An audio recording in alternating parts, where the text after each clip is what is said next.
சாணக்கியா ரங்கராஜ் பாண்டே அவர்களும் ஒரு கருத்து கணிப்பை வெளியிட்டிருக்காங்க.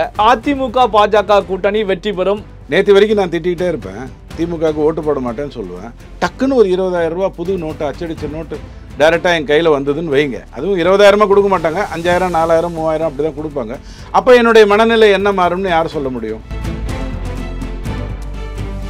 23,400 கோடி செலவு பண்ண போகிறாங்க. 100 கோடி ஒரு தொகுதியிலையும் செலவு பண்ண போகிறாங்க. 10%க்கு மேலே 20% பேரை டிக் பண்ணி அவர்களுக்கு இந்த 20,000 அந்த கடைசி 15 நாளில் வெவ்வேறு விதமாக போகிறதுக்கு ஏற்பாடு பண்ண போகிறாங்கங்கிறது தான் உண்மையிலே நம்ம எதிர்கொள்ள வேண்டிய ஒரு பிரச்சனையாக இருக்குது. அந்த நம்பிக்கை இருப்பதனால்தான் தான் ஸ்டாலின் ஐயா 4046லையும் நான் தான் முதலமைச்சராக வருவேன் அப்படின்னு சொல்லியிருந்தார். போல் சர்வே நீங்கள் எடுத்து பார்த்தீங்க அப்படின்னு சொன்னால், நாத்தாக்காவோ அல்லது விஜயோ இந்த கூட்டணிக்குள்ள வந்தால் டோட்டல் ஸ்வீப் த்ரூவா இருக்கும்.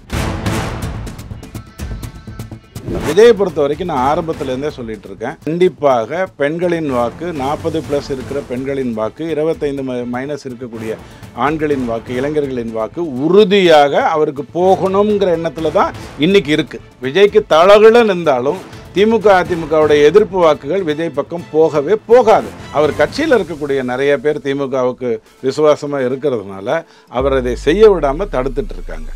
பட் விஜய் என்ன முடிவு எடுக்க போறாருங்கிறத வச்சு விசிக ஒரு முடிவு என்ன எடுக்கும்னா, ஸ்டாலின் ஐயா தன்னுடைய தனி விமானத்தில் பயணிக்க போறாரு டெல்லிக்கு. அடுத்த நாள் காலையில் நிர்மலா சீதாராமன் அம்மா அங்கே வர போறாங்க. திடீர்னு இவருடைய தனி விமானம் பழுதாகிடுது. நிர்மலா சீதாராமன் அங்கேயே சந்திச்சுட்டு அதுக்கப்புறம் அந்த விமானம் ரெடி ஆயிடுச்சு. உடனே கபால்னு அவர் டெல்லி கிளம்பி போனாருங்கிறத நீங்கள் கேள்விப்பட்டிருப்பீங்க.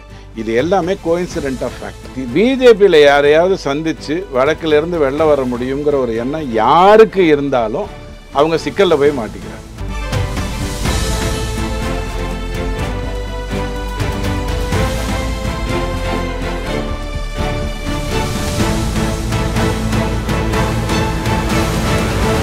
ரியல் ஒன் நண்பர்கள் உறவுகளுக்கு வணக்கம். பல்வேறு முக்கியமான தகவல்களை நம்முடைய உறவுகளுடன் பகிர்ந்து கொள்ள இணைந்திருப்பவர் துக்ளக் வாசகர் ரவி டிடிஎஸ் அவர்கள். வணக்கம் சார். வணக்கம். வணக்கம். இப்போ 2026 தேர்தலை மையப்படுத்தி கருத்து கணிப்புகள் பல நிறுவனங்கள், தனியார் நிறுவனங்கள் எல்லாம் வெளியிட்டு இருக்காங்க. இந்த அடிப்படையில் தான் சாணக்கியா ரங்கராஜ் பாண்டே அவர்களும் ஒரு கருத்து கணிப்பை வெளியிட்டிருக்காங்க. இதுல அதிமுக பாஜக கூட்டணி வெற்றி பெறும், எடப்பாடி பழனிசாமி அவர்கள் சிஎம் ஆக வருவதற்கு 40% வரைக்கும் ஆதரவு இருக்கிறது அப்படிங்கிற நிலையில அந்த கருத்து கணிப்பு வெளியாயிருக்கு. இதை எப்படி பாக்குறீங்க? இல்லை, இப்போ நீங்க ரங்கராஜ் பாண்டேயை பொறுத்த வரைக்கும் அது எலெக்ஷனுக்கான சர்வேயா நான் பார்க்கல. எலெக்ஷனுக்கான சர்வேயாக இருந்ததுன்னா ஒரு 20-25 கேள்விகள் கேட்பாங்க, தொகுதி வாரியாக சாம்பிள் எடுப்பாங்க. இப்போ ஜேபிசி ஸ்ரீராமும் கோலாகல சீனிவாசனும் கிட்டத்தட்ட 1,60,000 பேர்கிட்ட சர்வே பண்ணி இன்றைக்கி அவங்க வெளியிட்டிருக்காங்க. ஃபஸ்ட்டு கொங்கு மண்டலத்தை அவங்க வெளியிட்டிருக்காங்க. இவர் எத்தனை கேள்விகள் கேட்டார்னு எனக்கு தெரியாது. எந்த மாதிரியான, அதாவது ஒரு கேள்வியை கேட்டு தான் ஒரு மனுஷனுடைய மனநிலையை நம்ம உணர முடியும், அவன் கோபமாக இருக்கானா அல்லது இதுவாக இருக்கானாங்கிறது. பட் 20,000 ரூபாய் கபால் என்கிட்ட கொடுத்தா, நேற்று வரைக்கும் நான் திட்டிகிட்டே இருப்பேன், திமுகவுக்கு ஓட்டு போட மாட்டேன்னு சொல்லுவேன். டக்குன்னு ஒரு 20,000 ரூபா புது நோட்டு, அச்சடிச்ச நோட்டு டைரெக்டாக என் கையில் வந்ததுன்னு வைங்க. அதுவும் 20,000 கொடுக்க மாட்டாங்க, 5,000 4,000 3,000 அப்படி தான் கொடுப்பாங்க. அப்போ என்னுடைய மனநிலை என்ன மாறும்னு யார் சொல்ல முடியும்? திமுகவோட போட்டி போடுறது அல்ல அதிமுக, பிஜேபி அண்டு மற்ற கட்சிகள் பண்ணுறது. 23,400 கோடி செலவு பண்ண போகிறாங்க. 100 கோடி ஒரு தொகுதியிலையும் செலவு பண்ண போகிறாங்க. 10%க்கு மேலே 20% பேரை டிக் பண்ணி அவர்களுக்கு இந்த 20,000 அந்த கடைசி 15 நாளில் வெவ்வேறு விதமாக போகிறதுக்கு ஏற்பாடு பண்ண போகிறாங்கங்கிறது தான் உண்மையிலே நம்ம எதிர்கொள்ள வேண்டிய ஒரு பிரச்சனையாக இருக்குது. அந்த நம்பிக்கை இருப்பதனால்தான் தான் ஸ்டாலின் ஐயா 4046லையும் நான் தான் முதலமைச்சராக வருவேன் அப்படின்னு சொல்லியிருந்தார். கேள்வி என்னன்னா, சாணக்கியா அவர்கள் கொடுத்திருக்கிற அந்த 40% அப்படிங்கிறது அதிமுகவில் உள்ளபடியே ஒரு வாக்கு சதவிகிதமாக இருந்த ஒன்று தான். 2021 அவங்களுடைய வாக்கு சதவீதம் 33% வாங்கியிருக்காங்க. திமுகவுடைய வாக்குகள் 2019, 21, 24 குறைந்து கொண்டு வருகிறது. எண்ணிக்கையிலும் சதவிகிதத்திலும் குறைந்து கொண்டு வருகிறது. ஆனால் அவங்க ஜெயிச்சதுக்கு காரணம் 2024 எடப்பாடி ஐயா பிரிஞ்சு போனது. இந்த வாட்டி சேர்ந்துட்டாங்க. இப்போ அடுத்தது என்ன நடக்க போகுதுங்கிறது தான் ஜேவிசி ஸ்ரீராமுடைய அந்த போல் சர்வே நீங்கள் எடுத்து பார்த்தீங்க அப்படின்னு சொன்னால், நாத்தாக்காவோ அல்லது விஜயோ இந்த கூட்டணிக்குள்ளே வந்தால் டோட்டல் ஸ்வீப் த்ரூவாக இருக்கும். இப்போ கொங்கு மண்டலத்தை வைத்து மட்டும் நீங்கள் பேசணுங்கிறது இல்லை. கொங்கு மண்டலத்தில் மார்ஜின் ரொம்ப பெருசாக இருக்குது, மற்ற இடங்களில் மார்ஜின் சின்னதாக இருக்கலாம், சீட்டு தான் முக்கியம். அந்த சர்வேவை நீங்கள் ஃபாலோ பண்ணிங்கன்னா ப்ராபப்ளி இன்னொரு 2-3 இன்ஸ்டால்மெண்ட்டில் அவங்களோட சர்வே முடிஞ்சிடும்.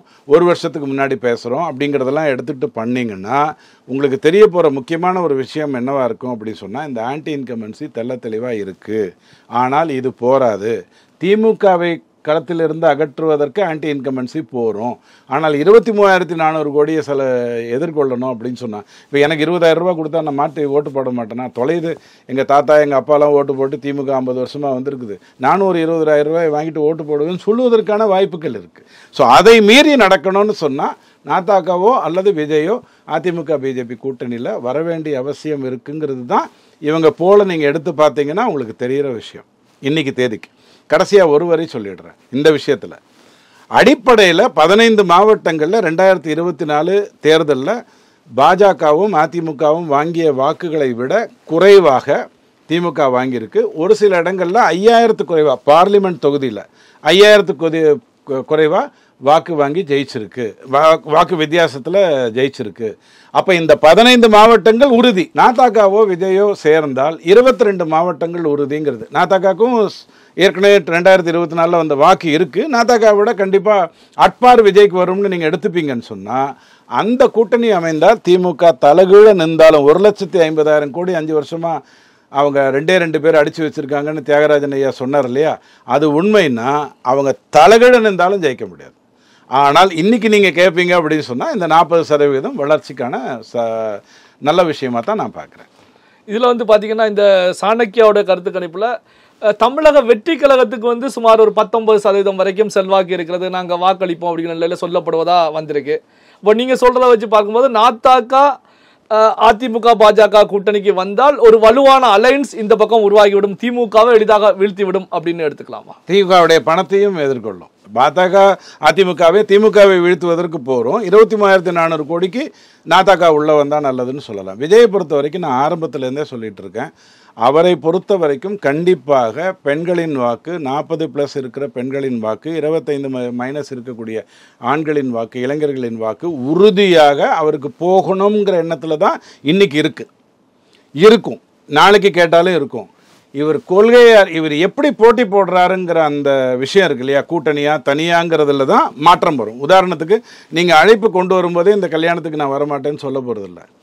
நீங்கள் அழைப்பு கொடுத்ததுக்கு பிறகு வரணும்னு தான் நினைப்பேன். அந்த இடத்துல கடைசியாக நான் வர முடியாமல் போயிட்டு அந்த மாதிரி ஆயிடுச்சுங்க, அதனால் வரலன்னு சொல்லுவேன் இல்லையா. அந்த ஸ்டேஜ் தான் இப்போ அடுத்த 9 மாதம். விஜய்க்கு உறுதியாக 40+ 25- வாக்குகள், அதுவும் திமுகவின் ஆதரவு வாக்குகள். பெண்கள் வாக்கு வருதுன்னா ஆதரவு வாக்குகள் தானே. பெண்களோ ஆண்களோ 40+ இருக்கிறவங்க ஓட்டு போடுவாங்கன்னா ஆதரவாக இருந்தவங்க தான் ஓட்டு. எதிர்ப்பு வாக்கு உறுதியாக வராது. விஜய்க்கு தளகிழ நின்றாலும் திமுக அதிமுகவுடைய எதிர்ப்பு வாக்குகள் விஜய் பக்கம் போகவே போகாது. அப்படி போகணும்னு இருந்தால் ஒரு தேர்தலின் போது ஒரு 5 லட்சம் பேர் இளைஞர்கள் உள்ள வருவாங்க இல்லையா, புதிய வாக்காளர்கள்னு வருவாங்க இல்லையா, அவங்க வேணால் மாற்றம் கொடுக்கலாம். 6 கோடியில் 5 லட்சம்ங்கிறது, அதுவும் சிதறி இருக்கிற 234 தொகுதிகள்ங்கிறது ஒரு மேட்டரே கிடையாது. ஸோ 100% விஜய்க்கு இன்னைக்கு பெண்களின் வாக்கு, இளைஞர்களின் வாக்கு இருக்குங்கிறதுல எனக்கு மாற்று கருத்து இல்லை. நாளைக்கு அவர் தனியாக நின்றார்னா கண்டிப்பாக கஷ்டப்படுவார். ஒரு துணையோடு நின்றார்னா யாராக வேணாலும் இருக்கட்டும், அதிமுக பிஜேபியாக இருக்கட்டும் அல்லது காங்கிரஸ் கம்யூனிஸ்ட் பிச்சுக்கிட்டு வந்து திமுகவே ஜெயலலிதா அம்மா எப்படி 3வது அணி அமைக்க வைகோ ஐயா கிட்ட, உதாரணத்துக்கு எனக்கு நான் பார்க்கல, கேள்விப்பட்டதை வச்சு சொல்கிறேன், ஒரு 1,500 கோடி ரூபாயை செலவு பண்ணி 3ஆம் அணின்னு ஒன்று அமைச்சு இந்த தன்னுடைய எதிர்வாக்குகள் எல்லாம் இங்கே போகிற மாதிரி, அங்கே போகாமல் இங்கே போகிற மாதிரி பார்த்துக்கிட்டாங்களோ, அப்படி திமுக புத்திசாலித்தனமாக இது காங்கிரஸையும் கம்யூனிஸ்டையும் விஜய் பக்கம் அனுப்பி விட்டுட்டு நீங்கள் போய் முதல்ல அவரை முடிச்சு விட்டு வாங்க, அதுக்கப்புறம் நான் உங்களை முடிச்சுக்கிறேன் அப்படிங்கிற மாதிரியான ஒரு தோரணையை கிரியேட் பண்ணால் இன்னும் அது பாதிப்பை தரும். ஸோ விஜய் கண்டிப்பாக யோசித்து முடிவெடுக்கணும். கூட்டணி யாரோட அமைக்கிறாருங்கிறது ரொம்ப முக்கியம். தனியாக நின்றா 9 அடி ஆழத்தில் அந்த கட்சிக்கு ஒரு குழியை நோண்டிட்டு இவரே கடப்பாரையும் மம்முட்டியும் பக்கத்தில் வச்சிடலாம். இப்போ பார்த்தீங்கன்னா தமிழக பாஜக தலைவர் நயினா நாகேந்திரன் அவர்களை பொறுத்த வரைக்கும் ஏற்கனவே விடுதலை சிறுத்தைகள் கட்சிகள் திமுகவை விட்டு வெளியே வர வேண்டும் அப்படிங்கிற கோரிக்கை வெளிப்படையாகவே முன் வச்சிருந்தாங்க. இன்னைக்கு காலையில் திருச்சி விமான நிலையத்தில் 2 பேரும் சந்தித்து பேசியிருக்காங்க. இந்த சந்திப்பு தற்செயலான சந்திப்பா எப்படி பார்க்குறது? இல்லைங்க, உலகம் ரொம்ப சின்னது அப்படிங்கிறது உண்மையான ஒரு வாக்கியம். இவங்க 2 பேரும் திட்டமிட்டு வந்து டிக்கெட் புக் பண்ணாங்களான்னு நானும் நீங்களும் சொல்ல முடியாது. இல்லை நினைத்தால் இன்றைக்கும் கமல் மாதிரி பக்கத்தில் ஜெயபிரதா உட்காரணுங்கிறதுக்காக டிக்கெட் இது சீட்டிங் டிக்கெட்டை மாற்றி உட்கார வைக்கிறதுங்கிற மாதிரிலாம் நடக்க போகிறதில்ல. ஒரு ஏர்போர்ட்டுக்கு முன்னாடியே போகிறதும் அங்கே வர்றவங்களை சந்திக்கிறதும் இயல்பாக இருக்கக்கூடிய ஒரு விஷயந்தான். ஆனால் திருமாவளவன் ஐயா வெளியே வருவதற்கான நியாயமான காரணங்களை 2016 அவர் சொல்லியிருக்கார்.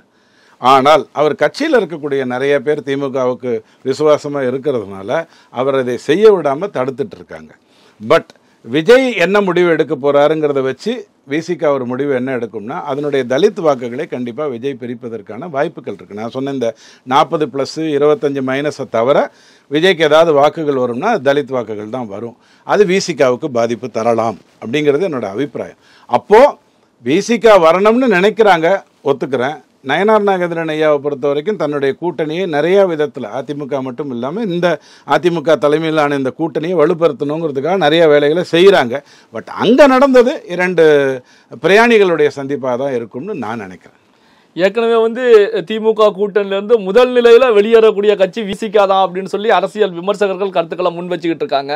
இப்படியான ஒரு சூழ்நிலை தான் பாஜக தலைவரை திருமாவளவன் அவர்கள் சந்திக்கிறாங்க. திருமாவளவன் அவர்களை பொறுத்த வரைக்கும் ஏற்கனவே சொன்னது போல அதிருப்தியில் இருக்காங்க. எப்போ வேண்டாலும் வெளியே வரலாம், விஜய் கூட கூட்டணி வைக்கலாம். அதே நேரத்தில் வந்து அதிமுகவுடைய கூட்டணி, அதிமுக பாஜக கூட்டணி குறித்தும் தொடர்ச்சியான கருத்துக்களை முன் வச்சுக்கிட்டே தான் இருக்காங்க. அப்போ இந்த திருமாவளவன் அவர்கள் நயனார் நாகேந்திரனை சந்தித்தது, சால்வை போட்டது, இது போன்ற நிகழ்வுகளை பொறுத்த வரைக்கும் திமுக மட்டத்தில் ஒரு கலக்கத்தை உருவாக்கும். இப்போ எப்படி இவர் டெல்லிக்கு போகிறாரு, மோடியை பார்க்கிறாரு அப்படின்ன உடனே இங்கே இருக்கிறவங்களாம் எப்படியாவது நம்ம முதலமைச்சர் நம்மளை காப்பாற்றிடுவாங்க அப்படின்னு நினைக்கிற மாதிரி இதுவும் வந்து நீங்கள் அந்த மாதிரி அடிப்படையில் எடுத்துக்கலாம். உங்களுக்கு நான் ஒரு விஷயம் ஞாபகப்படுத்துகிறேன். பல மாதங்களுக்கு முன்னாடி நடந்தது, ஒரு சிக்கலில் இருந்தது. அப்போது திமுக தொடர்ந்து சிக்கலில் தான் இருக்குது. அது எப்போ டோட்டலாக விற்கலாம் மாதிரி முடிய போகுதுங்கிறது நம்ம பார்த்துக்கலாம்.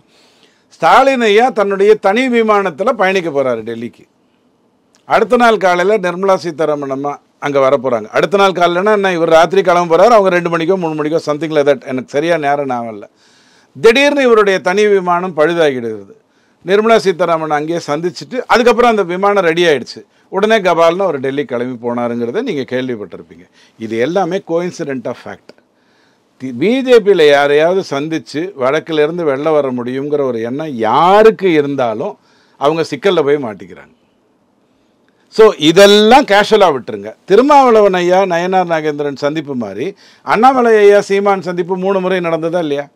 வெவ்வேறு இடத்துல 3 முறை நடந்ததா இல்லையா? அப்போ நாத்தாக்கா இத்தனை நேரத்துக்கு வந்திருக்கணுமா இல்லையா? அது நடப்பதற்கு வாய்ப்பு இல்லை. அதான் அந்தந்த கட்சி முடிவு எடுக்கும். இவங்க சந்தித்தது என்னை பொறுத்த வரைக்கும் கோயின்சிடென்ட் ஆஃப் ஃபேக்ட் தான். நான் ஒன்று சொல்லட்டுமா? ஏன் சார் உங்ககிட்ட சொல்லிவிட்டு நேரடியாக சந்திக்கணும்? இப்போ உங்களை பயமுறுத்தணும்னா நான் வந்து ஒரு கத்தி வாங்கலாம். நான் கத்தி வாங்கினோடனே உங்களுக்கு ஒரு பயம் வரும். உங்களை பயமுறுத்தணும்னு நோக்கமாக இருந்தால், உங்களை கொல்லணும்னு நோக்கமாக இருந்தால் நான் ஏன் உங்களுக்கு எதிராக கத்தியை வாங்குறேன்? வாங்கிட்டு வந்துட்டு நேராக கொத்திட்டு போக வேண்டியது தானே. ஸோ இவங்க தனியாக சந்திக்கிறதுக்கு வழி இல்லையா? நம்ம சிதம்பரம் ஐயா காரை ஓட்டிக்கிட்டு பிரபாகரன் ஐயாவை போய் சந்தித்ததாக அவரே சொன்னார். அது நடக்கலையா? அவர் தானே சொன்னார். ஸோ இவங்க ஏன் டைரெக்டாக சந்திக்கணும்? இன்டைரக்டாகவே எத்தனையோ மீட்டிங் போடலாமே. ஸோ இதெல்லாம் பத்திரிகைக்கு கொஞ்சம் ஜாலியாக இருக்கக்கூடிய செய்திகளாக படிச்சுட்டு மறந்துடுறது தான் என்னை பொறுத்த வரைக்கும் நல்லது. பல்வேறு முக்கியமான தகவல்களை, செய்திகளை நம்முடைய உறவுகளுடன் பகிர்ந்து கொண்டதற்கு நன்றி சார். நன்றி.